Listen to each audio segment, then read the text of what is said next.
Ladies and gentlemen, good day and welcome to Midwest Limited Q2 FY2026 earnings conference call. This conference call may contain forward-looking statements about the company, which are based on beliefs, opinions, and expectations of the company as on the date of this call. These statements are not guarantees of future performance and involve risks and uncertainties that are difficult to predict. As a reminder, all participant lines will be in the listen-only mode, and there will be an opportunity for you to ask questions after the presentation concludes. Should you need assistance during this conference call, please signal an operator by pressing star then 0 on your touchtone phone. Please note that this conference is being recorded. I now hand the conference over to Ms. Sana Kapoor from Go India Advisors. Thank you, and over to you, ma'am. Thank you, Hamshad.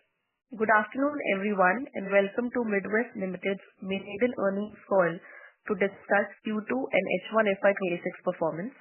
The financial results have been uploaded on the exchanges. Hope you have had the opportunity to review the same. We have on the call Mr. Ram Kollareddy, Promoter, Whole-Time Director and CEO, Mrs. Uma Kollareddy, Promoter and Whole-Time Director, and Mr. Dilip Kumar, Chief Financial Officer.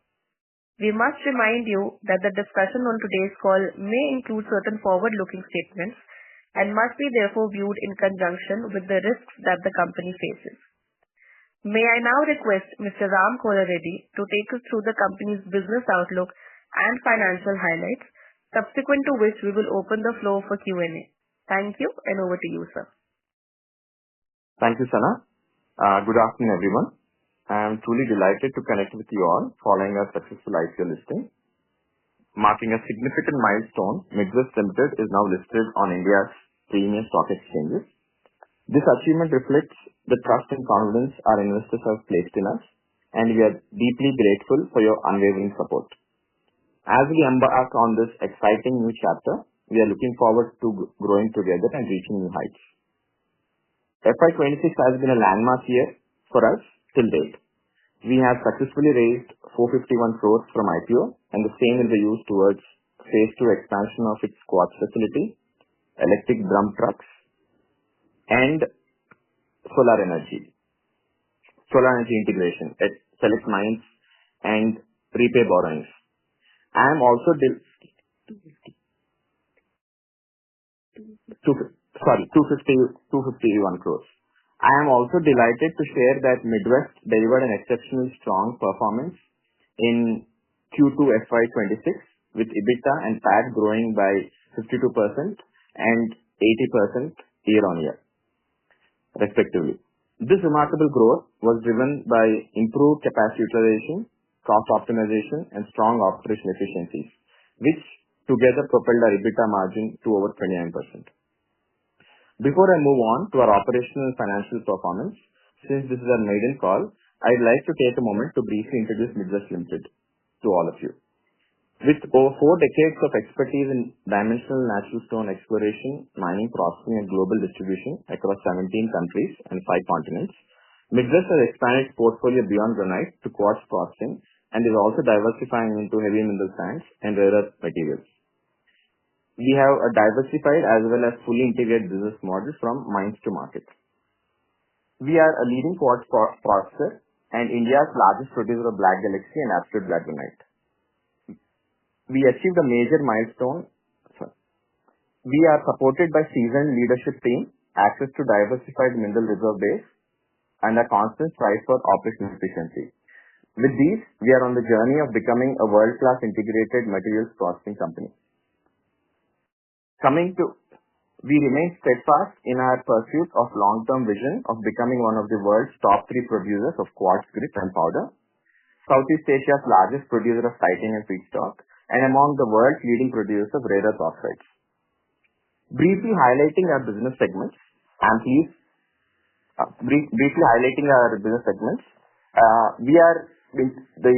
being India's largest producer of black galaxy and absolute black granite, accounting for approximately 20% of black galaxy production and 64% of its exports in FY2025.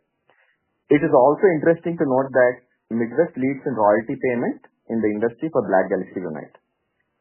This segment caters to high-value real estate projects with application of kitchen countertops, floor tiles, vanities, etc.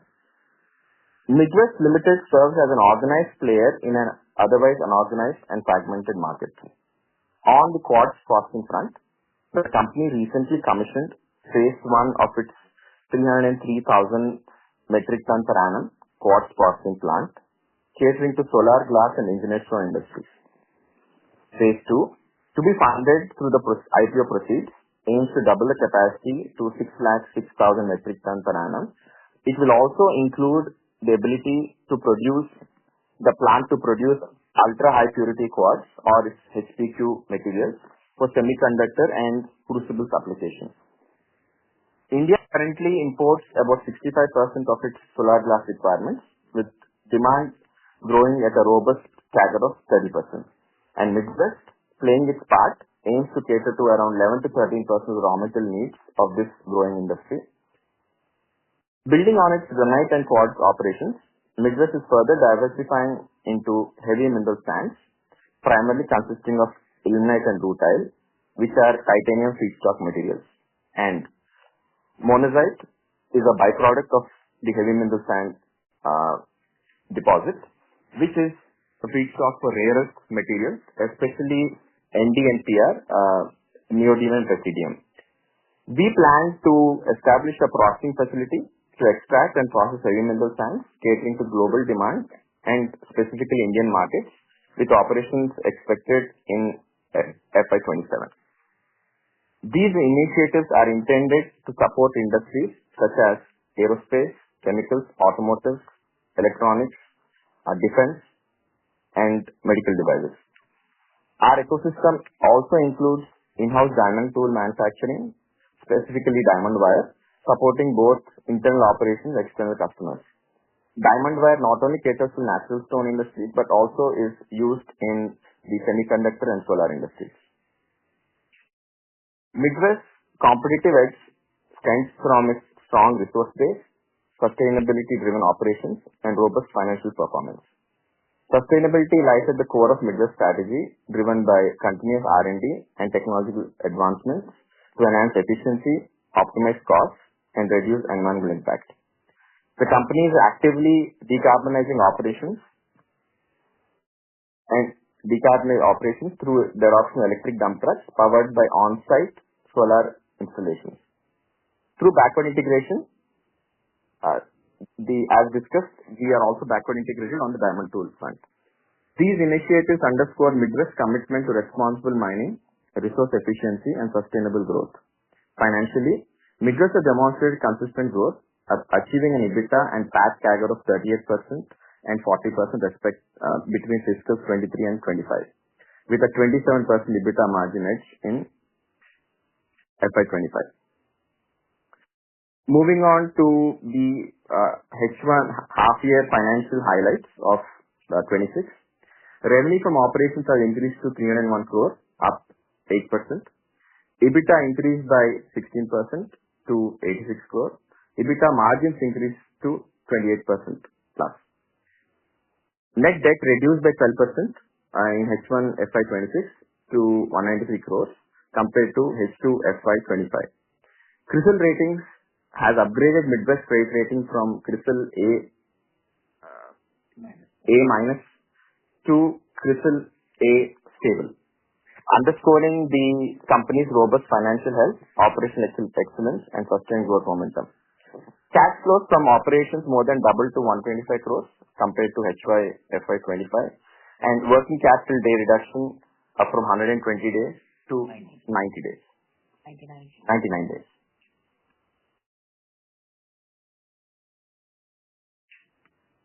Yeah. Coming to next 2 years, what we aspire to do at Midwest, the new verticals that we are getting into is rare earth materials, heavy mineral sands, and high purity quartz. And we aspire to deliver 2.5 times revenue. All the numbers are based on FY25 as a baseline, with a healthier 35% ROCE and 3 times plus profitability over the next 3 to 4 years. And our goal is also to reduce the energy consumption and carbon footprint by 15 to 20%. Other developments in H1 of FY26, which are strategic developments for the company, apart from the IPO, which you mentioned. So we have commissioned the quartz plant of phase 1 capacity 3,000 tons, catering to solar glass engineered stone. We have got permissions for a new Black Galaxy granite mine, which is getting operational very soon, and the development activities are going to start in the next few weeks. We have working capital efficiency improved by 18%, with days reduced from 120 to 99 days, supported by better credit terms and overseas with overseas customers. And more importantly, we also received a letter of intent from KMML, which is Kerala Mines and Limited, for the pilot project of monazite cracking and its further validation within India in Kerala. In conclusion, Midwest is well positioned to achieve its vision, and we remain steadfast in the pursuit of long-term vision in becoming one of the world's top 3 producers of quartz crystalline powder, Southeast Asia's largest producer of titanium feedstock, and among the world's leading producers of rare earth oxides. This is we will strive in this journey, and we will achieve these goals in the long term. And thank you all from my side. I would now request Umar to take over the next segment. Good afternoon, everyone. Thank you for your time. Since this is our maiden call, we would like to give you a flavor of our 3 verticals.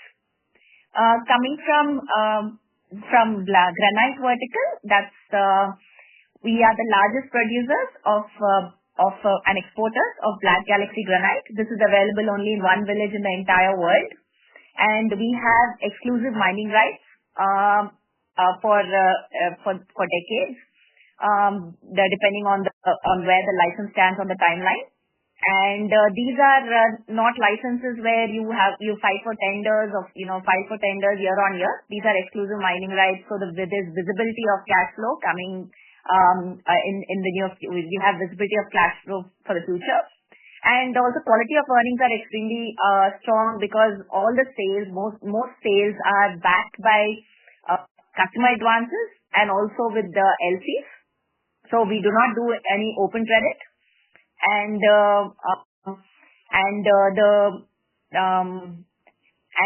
is it's a very fragmented market, and we have focused relentlessly over the years through both inorganic, organic expansions, and we've now consolidated the fragmented market, where we are now the largest producer and exporter of Black Galaxy in India, and we are the largest producers of Absolute Black as well, which is also a rare commodity. And these are our focus is only in the granite is only on the evergreen colors, which are black and Black Galaxy, and not fashion stones, which change with time. So this is about our granite vertical, and now as our CEO has mentioned, we've set up a 303,000 metric ton per annum capacity plant, which is integrated plant from mines and the processing plant. This is the largest capacity in India for processing of quartz crystalline powder. And in this plant, we process 2 products. This is again the only plant in India which is processing 2 products at this scale, both catering to the engineered stone raw material for the engineered stone slab makers, and also raw material for the solar glass. Now, solar glass, we believe, is expanding at a 30% CAGR, and from single layer to double layer, when it becomes, then we're looking at a much higher CAGR. And as our CEO mentioned, 60% of the glass is imported currently.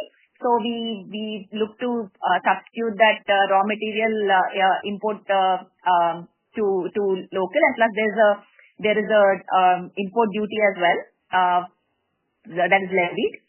So these products also we are well positioned to take the export market as well because there are several engineered stone plants abroad as well, and our plant is close to the port. And the same plant has two lines which caters to both these industries. And again, we are back integrated. We have the mines. We have 23 million tons of resource from which we get our raw material. So there's consistency in supply for raw material for our plant, and there is consistency in price. And we are removing volatility, price volatility, the timing of supply, the quality volatility from the raw material supply for our plant. Now coming to the third vertical, we have heavy mineral sands licenses in Sri Lanka, where we have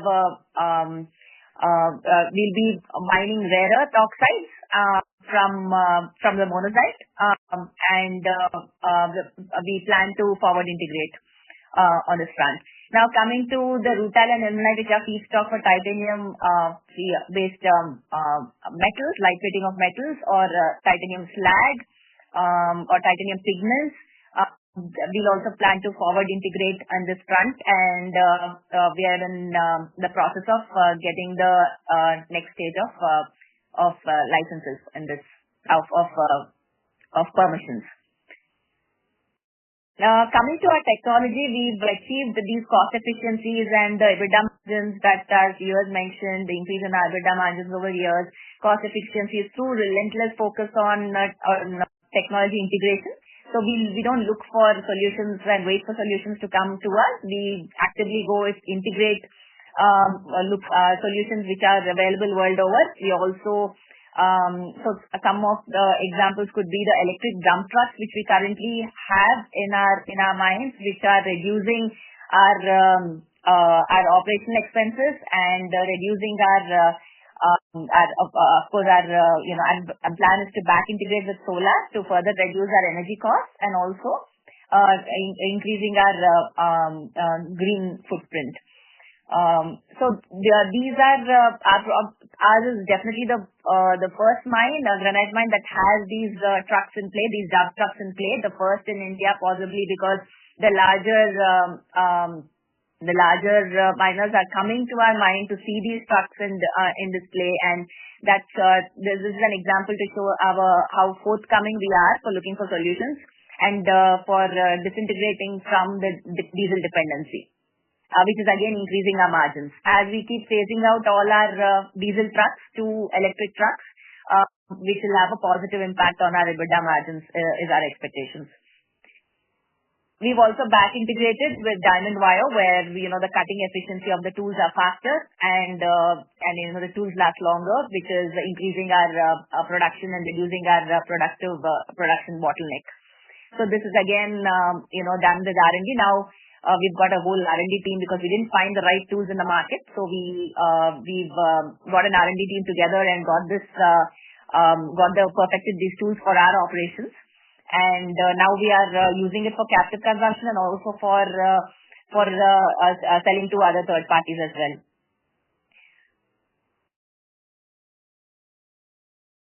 So now I would like to have our CFO take over to give you a flavor of the quarter half-yearly numbers. Good afternoon. Thank you all for joining our quarterly earnings call. We have posted our current quarter consolidated revenue at 158 crore and against a sequential quarter number of 142 crore and year-on-year number of 141 crore. Our half-year numbers stood at 300 crore, which have a year-on-year number of 278 crore. Our profits have been consistent in the last quarters and the half year. We stood at 17.7% PAT and 28% less EBITDA. Against its comparative numbers of 26.45% year-on-year and 15.97% PAT year-on-year.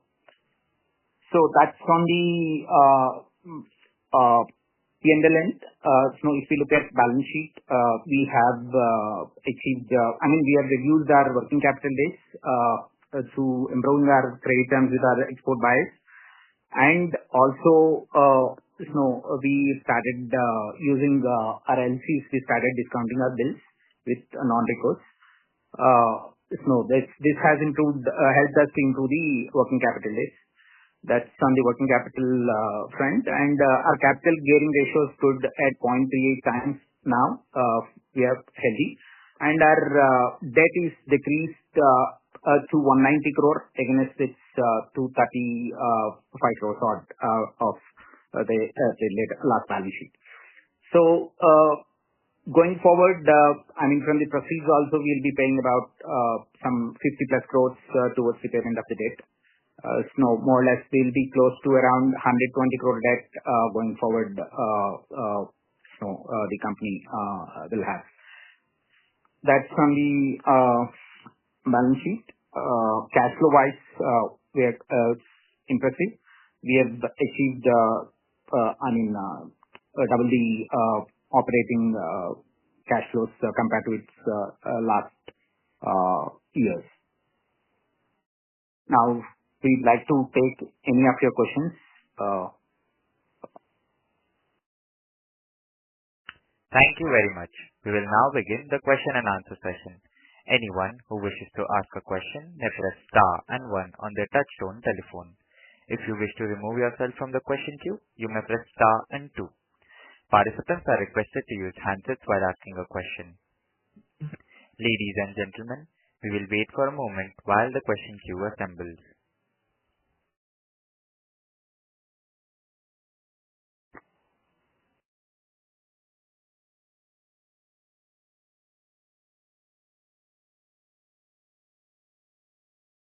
The first question is from the line of Akhilesh Kumar from MK Global. Please go ahead.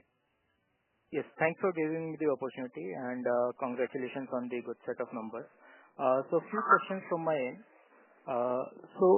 First one is that how are we progressing on our HMS facility commissioning? Is that the target to bring that in within 15 months still hold? Yeah. So yes, we are in line with that, and we'll start building the plant next quarter. That's the plan. And as of now, we are more or less in line with that. Okay, that's good to hear. And the second is on the mostly the market question. So how does the global and Indian market for HMS and rare earths look like, and what kind of opportunities and risk do we have here? Right. So HMS market, primarily the materials that will be generating, if you keep the monazite and the rare earth apart, is ilmenite. And ilmenite is the main feedstock for all the titanium slag, which is then converted to your titanium metal and alloy. So this market has been there for the last 4 decades, and it has a CAGR by itself. Ilmenite itself has a growing market.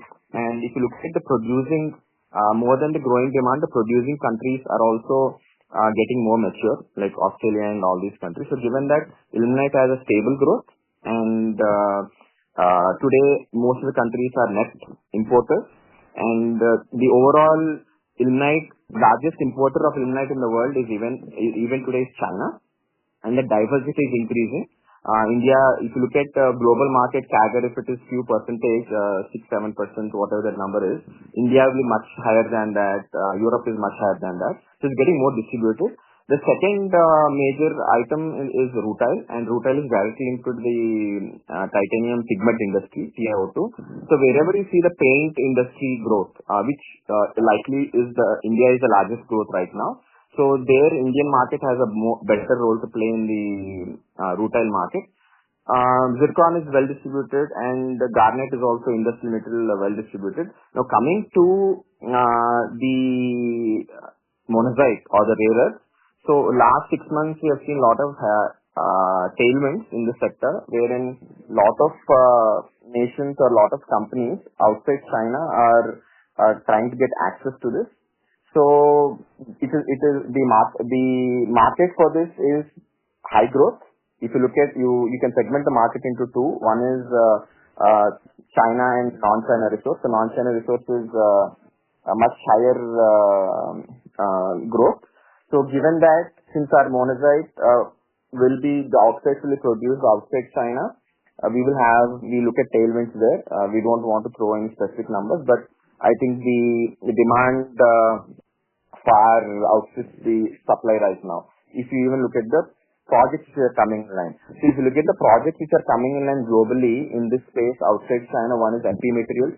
But MP Materials is a company based out of in US, and US will consume most of whatever comes from that company.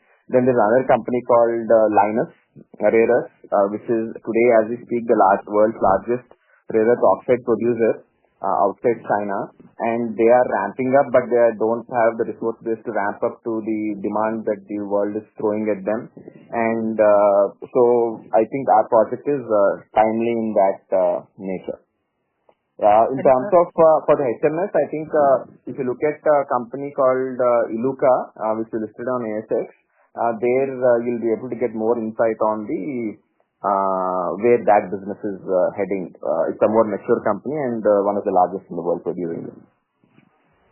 Okay. And sir, like what kind of risk do we see here? Is there any kind of risk which could rise in because of market imbalance or something? So right now, are you talking about HMS or the rare earth? HMS. Okay. So if you take the rare earth aside, the HMS is, all these minerals are fast growing except maybe garnet. Garnet is more industrial and more cyclical, but garnet percentage is not very heavy for us. So primarily ilmenite, the outlook is titanium market. So as long as the titanium requirement in the world is going to grow, and these industries are coming outside China, though we can export this to any country. We are in line. In terms of so market risk is something that we don't anticipate, but also the advantage we might have is a low cost producer. So being situated where we are in, because most of the other HMS projects, if you see large ones, are in Australia, are in South Africa, are in Mozambique, the costs are on the higher side.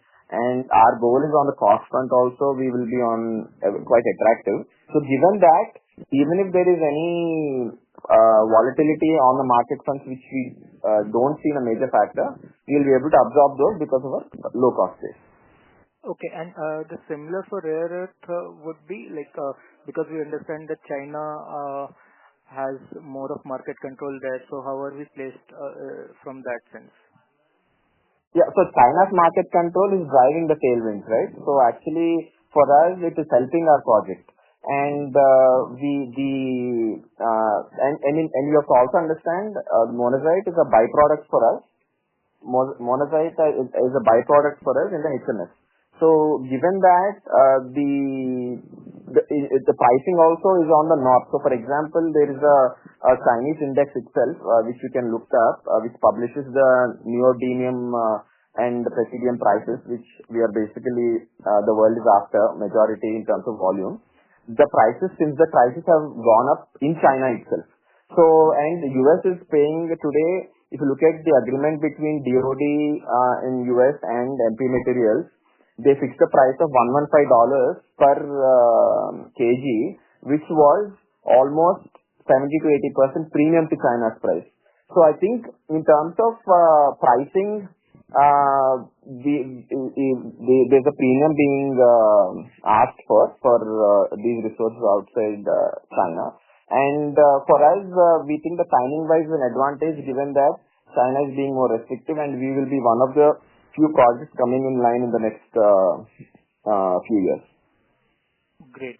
Thanks for that elaborative answer. And sir, my last question is on what do you think that at what scale of production do you believe is necessary to make the project financially viable in the global cost curve for the HMS and both rare earth? So right from phase 1, we will be cash flow positive. We'll be having healthy EBITDA there. So it is never going to be a drain on that front. The issue has been more downstream when you get into making from like we will be producing the oxides, right? Rare earth oxides. The issues on margins have always historically been further. So when you make the oxide to metal to alloy, then to your magnet block, then in the fabrication losses based on which industry you're dealing with. So those were more stressed historically. But the world deciding to or psychologically adjusting to the fact that they're willing to pay a premium for the end products coming outside that Chinese ecosystem, I think that problem also will be reduced. But from oxide point of view, we don't see it as a issue.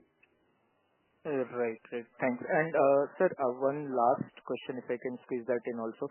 So once these projects get online in next 15 to 20 months, since we understand that these projects will have a EBITDA margin of north of 35%.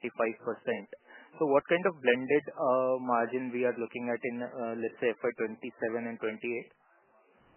So I would like to, instead of throwing a specific number there, I think I already made it in my commentary that in the next 3 to 4 years, we are aspiring to reach that 35% average EBITDA, right? So that's the average, ROCE. And EBITDAs, if you look at EBITDA profiles, I would like to say we are at 28, 29 mark now. And if you look at the HMS and rare earths coming in, and look at the balance sheet of Iluka, their margins are close to 41, 42 right now. So I think we will be quite healthy, and our average is only going to go better. Okay, that answers my question. Thank you for your time, sir. Thank you. Thank you.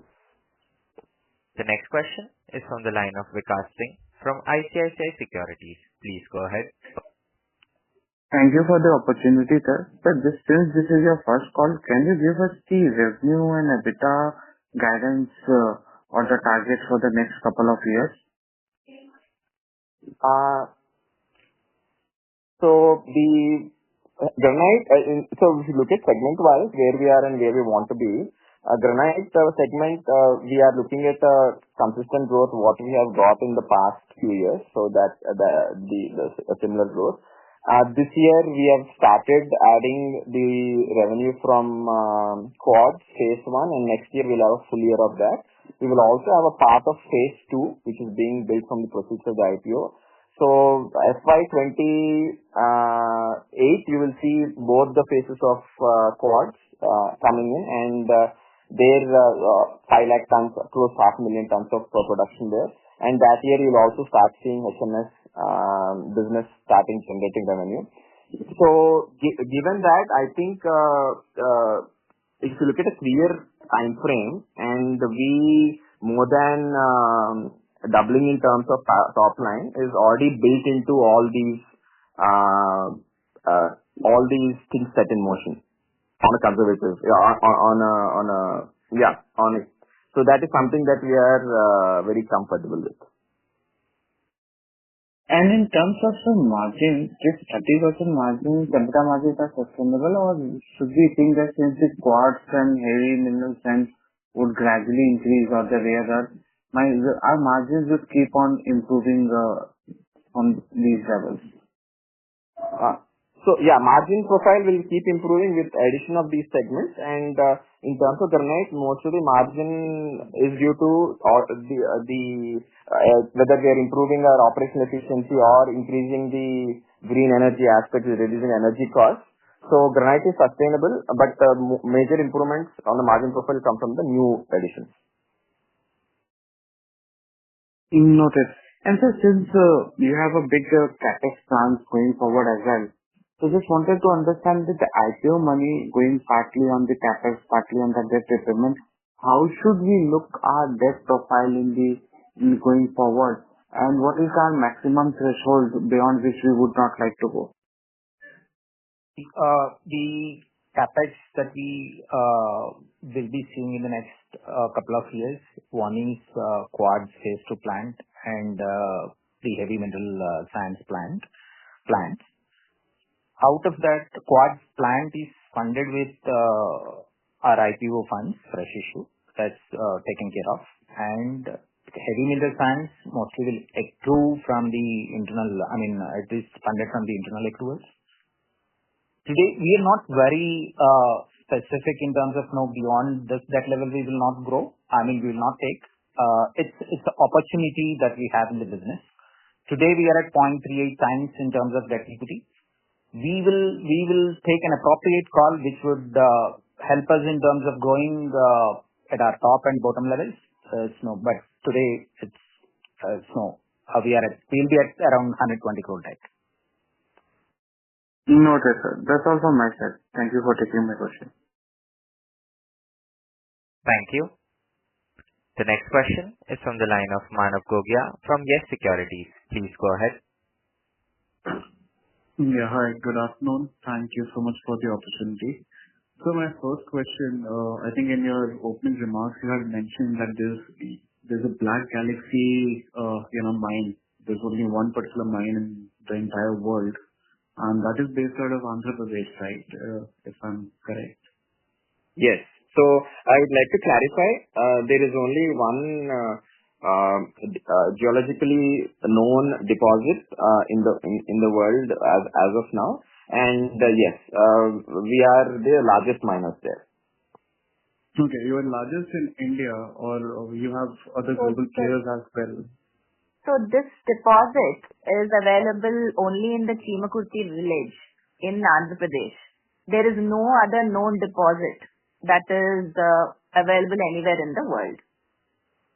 So it's already been a few decades that several miners are mining this product, and it's used world over. So if you see it used in Australia, US, Middle East, Asia, anywhere, we have more than 60% export market share. So it is most likely, there's over a 60% chance that it's originated from, our efforts. Got it.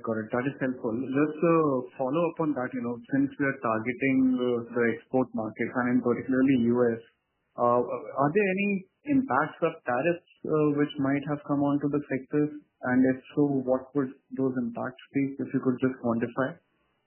So I would like to make a correction here in the question. We are not, US is not a major market at all for us. In fact, it's a very insignificant piece. For us, we have a large domestic market, and also in Asia and the Middle East is our markets.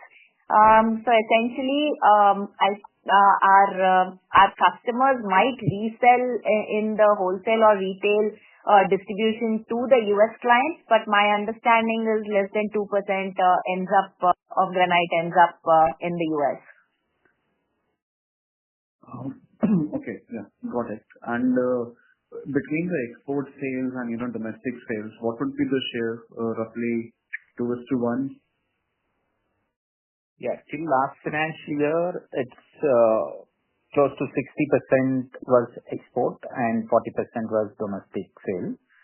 And this composition is changing. That's what we have noted in the past 2 quarters of this fiscal. It will be somewhere, kind of a flip is what actually we have seen. But no, we have to be, observant for next few quarters to establish actually the sustaining trend. That's where we are in terms of exports. Got it. And in terms of pricing, how are the prices different in the local market, in India and on your exports? Prices, if I have to explain about the price, export, we do normally FOB kind of a shipment. If we do FOB, we end up in paying royalty to the government as a miner. If we sell the product into the domestic market, there are some concessions given by the government to the local factories who take slabs from us and then process the material, the end product. They get some concession in terms of royalty. Thereby, the price in the domestic market is little, advantageous in terms of export. If the market is really picking up, and added to that, there's a GST rate cut, which is further fueling the domestic demand. Okay. Cases on loss has been reduced from 18 to 5%. Okay. Noted, ma'am. Ma'am, just on the scheme of the mining, so is it like the other minerals that we have a particular lease period, and what would that lease period be across our portfolio of the mines? Yeah. Coming to granite, we are operating primarily in two states, and the typically overall lease period, we can look at a 50-year time frame, broken up into 25 plus 25 in one or 20 plus 20 plus 10 years. Also in both in some mines, we own the pata lands or the private lands, the surface rights also, which means even beyond 50 years, if you want to operate that mine and you own the surface rights in those mines, you can apply for the lease and get, because surface rights have an advantage.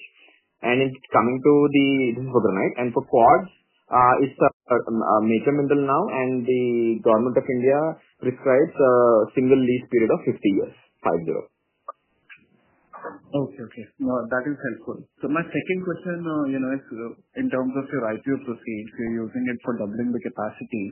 Could you state how much of the proceeds have been utilized till now? Yeah. See, we are in the phase utilization because it's mainly meant for CapEx. We are collecting quotations, validating, doing final round of negotiations. That is expected to, a portion of it is expected to be completed by end of this month, and we'll start applying, releasing some advances and orders and the advances. And in terms of a major chunk, a considerable chunk is going towards repayment. That will happen this week. That repayment. Got it. That is helpful. And the planned timeline for the CapEx is up till FY28, right? Yes. That is when the numbers FY27 is quartz plant 2. And there is some solar and these things might slip into other finance. So broadly, if you're looking specifically on the CapEx that is being delivered from the proceeds of the IPO, most of that will be done in the next 12 to 15, within next 12 to 15 months. Got it. That is quite helpful, sir. Really, thank you for the opportunity and all the best. Thank you. Thank you. The next question is from the line of Prateek Singh from DAM Capital. Please go ahead. Hey, hi. Thanks for the opportunity and congrats for a good set of numbers. The first question is largely on what kind of volume growth we saw in the first half of granite on a YY basis. Yeah, volume, we have grown close to the 6% plus volume is what we have seen, and we are going to add 2 more new mines this fiscal. That will further contribute to the volume growth. So that will contribute to lead to a higher volume growth in 26 itself? Not significant, because this is a partial year. We can't have a significant number over there. So Prateek, regarding the production, yes, it's going to increase, and we have another mine, Black Galaxy mine, because it's exclusive mining rights and it's a premium material and all that, and that's going to start. Development costs have already started, development efforts have already started. So production will start on that front as well. So production should increase from that. Our working capital days are reduced drastically. The health of the quality of the earnings has improved. It's gone down to 99 days. We endeavor to get it down even further. There's been a cyclone, and there's been slight flooding into the of Manta, cyclone Manta, and a little bit of flooding. So there's temporary disruption in production, which we will be enduring to make up very soon. Understood. Thanks. And the second question is, what kind of utilization levels are we hoping to achieve in quartz business this year in FY26? Yeah. So on the installed capacity, we'll be reaching around 60 to 70% during this year. And next year, we'll be doing close to 80-85% plus on capacity utilization. Okay. So when you say 60-70% for the half year, because in the first half, I don't see any contribution. So for the half year, you'll get 60-70%, right?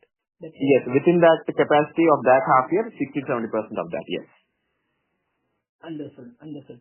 And you spoke, I think Ram spoke something about the Kerala project. So if you can repeat it and what exactly is that, if you can give a sense. Yeah. To give you a background, India has rare earth resources which are lying with several companies like KMML or APMDC in Andhra or another corporation in Orissa. And typically, these have been processed by state-owned enterprise like IREL. And Kerala was the first corporation which has come up with a fluoride and EOI in the market for a private partnership to take those raw crude monazite and process into oxides.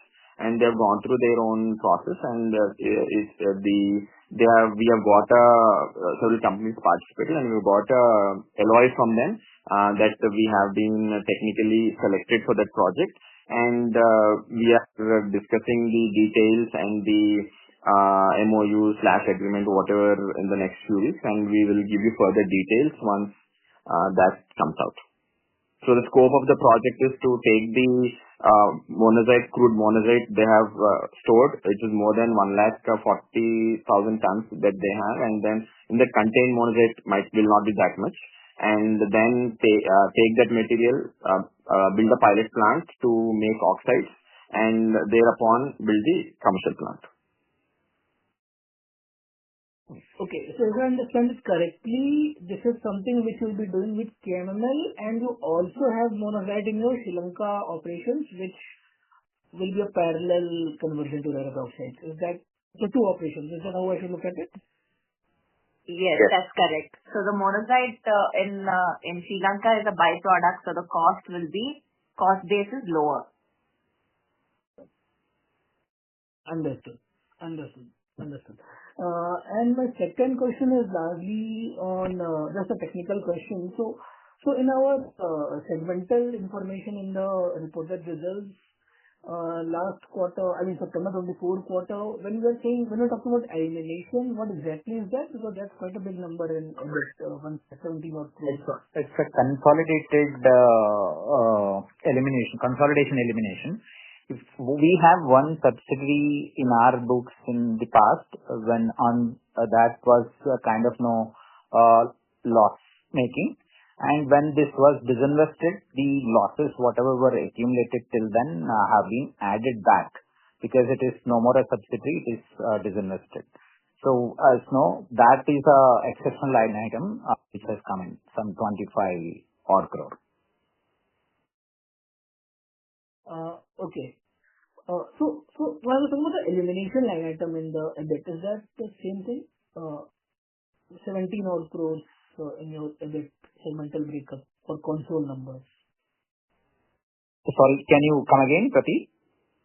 Yeah. So for September 2024, last year's quarter, where you say segment results profit before interest and taxes, Granite EBIT, it talks about 44 crores, others 2 crores, and elimination is minus 20. That is excluding that item. Okay. Understood. Thanks and all the best. Thank you. Thank you. The next question is from the line of Dipesh from Manya Finance. Please go ahead. Hi, am I audible? Yes. Yeah. Okay. I have joined the call a little late. If there are any repetition of questions, just excuse for that. I wanted to understand what is the payback period of the phase 2 of quartz processing plant, and when will the additional capacity of the quartz be commissioned? Its payback period is it'll be a forward-looking statement, but no, payback periods are very impressive. If you give payback period of then it's like we will be talking about the EBITDAs that we'll be making. But it's in the range of 3 to 4 years. 3 to 4 years. Okay.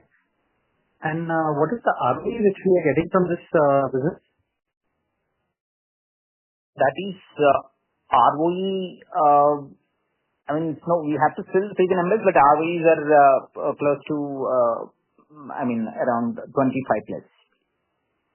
Right now, the ROEs are around, when it came to the IPO, the ROEs were around 20%. Yeah.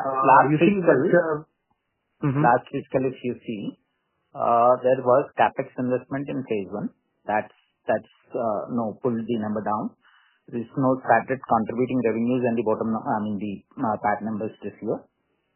Prior to that, it was around 23% is the ROE. So post IPO, what is the book value? It's book value in the sense? The company's book value. 1,000 crore. Book value in terms of per share? You are talking about the market value or the book value? Book value. No, the book value. Book value would be close to. I will have to that see that number. Why I'm asking this is that help us calculate the ROE going forward. Sure, I'll give you a number. Yeah, sure. You can tell the IR also that they can contact us for the coming if the number is not readily available. Sure, we'll share. And do we look these as these margins of 28%? Do you think that we'll exceed these margins going forward once the capacity is fully commissioned? So these existing margins are mostly coming from the the granite business, and as I just to reclarify, they will be in line. And to these, the new verticals which we just started, quartz, the aspiration is to improve on those, and once we get to HMS, it will further improve. Okay. Fine. It's too early to talk about your promoter holding because it's 77%. I'm sure that going forward you will find a way of reducing it. Great. If you can just send a investor presentation next time, it will be easier that we can actually look into a lot of. There will be a lot of representation of questions. Yeah, we did it. It took a little time since it is our first call. It will get uploaded in the next 5-10 minutes post our call. Oh, post the call. Okay. Fine. Thank you so much and all the very best. Yeah. Thank you. Thank you. Ladies and gentlemen, to answer questions from all participants, please restrict your questions to 2 per participant. The next question is from the line of Vignesh Iyer from Sequent Investments. Please go ahead. Thank you for the opportunity and congratulations on great set of numbers.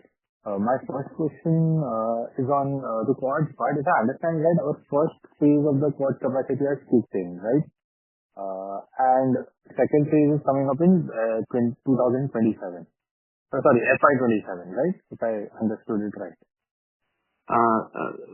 So yes, so we have started production this quarter for the phase 1, and yes, somewhere in next 12 months we'll have the second phase commissioned. Okay, sir. So what would be the asset turns on the CapEx that we have done on the quartz facility? So in the phase 1 we did about 130 crore. Oh yeah. So that is the CapEx cost, and what would be the asset turn on this? Asset turn would be it will be 2 plus. 2 plus. Okay, and the phase 2 CapEx would be around? Again, it's the same level, 125, 130 level. Okay. So if I have to quantify this CapEx in terms of a volume figure, what would that number be like? Units or volume of quartz that can be manufactured? Throughput capacity would be 3 lakh tons now and 3 lakh tons in the phase 2. and output is around 5 lakh plus tons. Got it, sir. Got it. That's all from my side, sir. Thank you and all the best. Thank you. The next question is from the line of Bhavya Shah from 3A Capital Services. Please go ahead.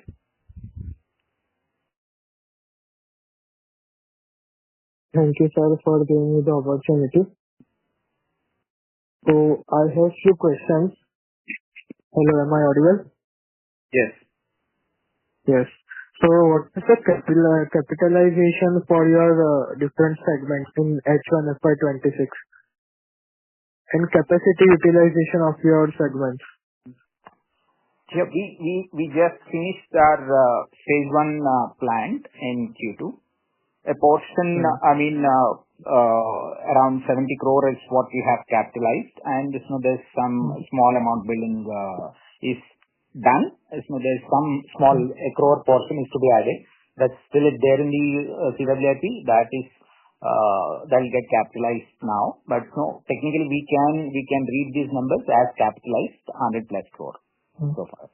And in terms of year-on-year growth on quarter 2 numbers, can you give us a split about Galaxy Granite of different product-wise split of your revenue? Yeah, we will share those numbers. You can refer that from the PPT which we'll be uploading. Okay. And the other question is, can you please give some light on granite industry in India? If we talk with organized, unorganized, how much government support coming to this industry? Anything? So government, in the sense, this is the fragmented industry with about 19 odd miners that are mining, and we are the largest, probably 6 times larger than the second largest granite producer. And we pay royalty to the government for our sales. And there is no government. This industry doesn't need any government support. You are now diversifying into rare earth minerals processing. So do you expect any PLI coming in this space? Yeah, the idea is yes, the thought process has already started for PLI into this space, and hopefully in the next few months we think there will be a PLI. We expect a PLI, and hopefully maybe by Q1 next year we think it will be in place. Okay. So I want to understand how you are. Sorry to interrupt, sir, but I may request you to rejoin the question queue for follow-up questions. Okay. Thank you. Thank you.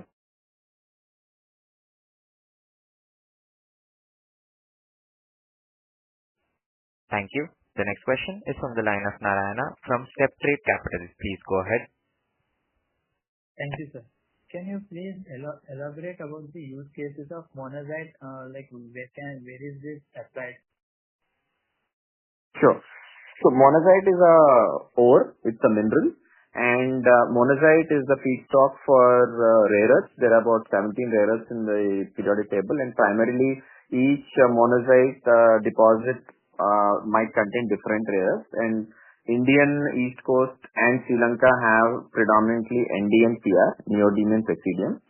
So from monazite, you extract these NdPr, the rare earths, in the form of oxides, and that is the rare earth oxide, and that is the material we plan to produce in Sri Lanka. The applications per se, now somebody will take this oxide, make it into metal or alloy or permanent magnet. So the applications predominantly get into permanent magnet sector, wherever permanent magnet is being used. If you look at permanent magnet application, the considerable application is in the EV motor industry. It is used in EV motors. So there is a motor, and then there is a permanent magnet in that motor which contains this ND oxide or PR oxide or other rare earth oxides. That constitutes close to 26-28% of the global requirement of rare earth material or permanent magnet. The other applications are defense. Then you also have a wind turbine, and you have BLDC motors which use it. MRIs use it. So the permanent magnets, rare earth permanent magnets have a lot of applications, and the only way to make them is through the rare earth materials. Okay. Thank you, sir. My next question is, sir, can you please explain the royalty structure you just mentioned in the previous answer? Like, what is how much percentage you need to pay to the government? So royalty for granite is paid per volume base, cubic meter, and or in some cases weight based, tonnage basis. So the royalty differs from state to state. It can be as low as 8% to 11% if you 11% if you convert those numbers on today's value relation.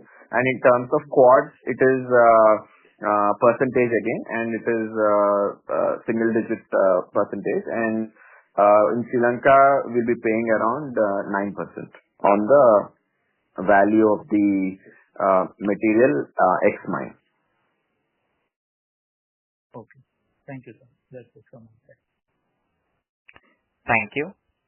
The next question is from the line of Shrishti from Step Trade Capital. Please go ahead. Hello, sir. Yeah. So actually, I wanted to ask that you have said you have improved your working capital days from 120 to 99, but as I can see in your balance sheet, your trade receivable is still quite high. So is there a particular reason for that? Yeah. No, you have 140 crore in your trade receivable pending right now. Yeah, at a consolidated level, we are at 190 crore. Yeah. If you look at our past year consolidated number, it is close to 238 crore.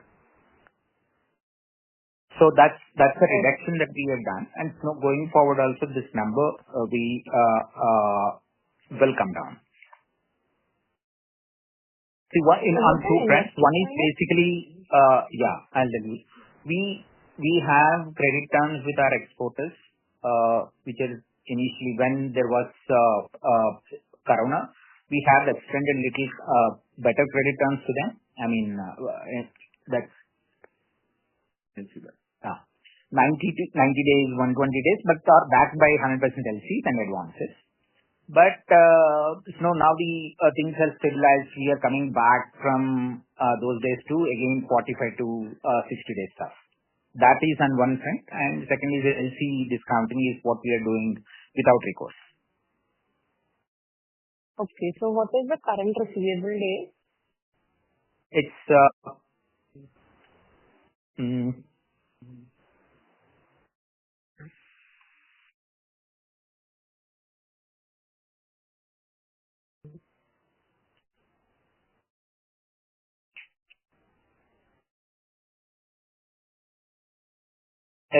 it's around 100 plus days.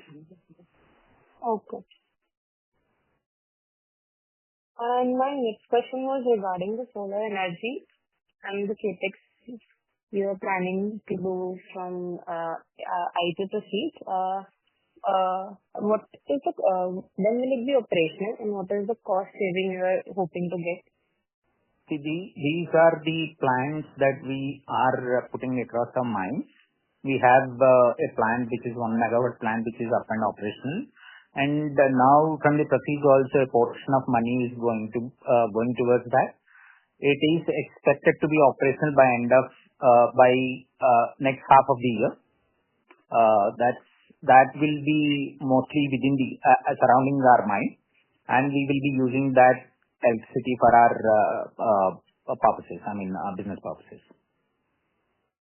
So what can you give me a number? Like what is it? Are you? Yeah, I'll give you unit-wise picture. There's no unit rate in Andhra Pradesh where significant operations are happening is around 9 to 10 rupees per unit.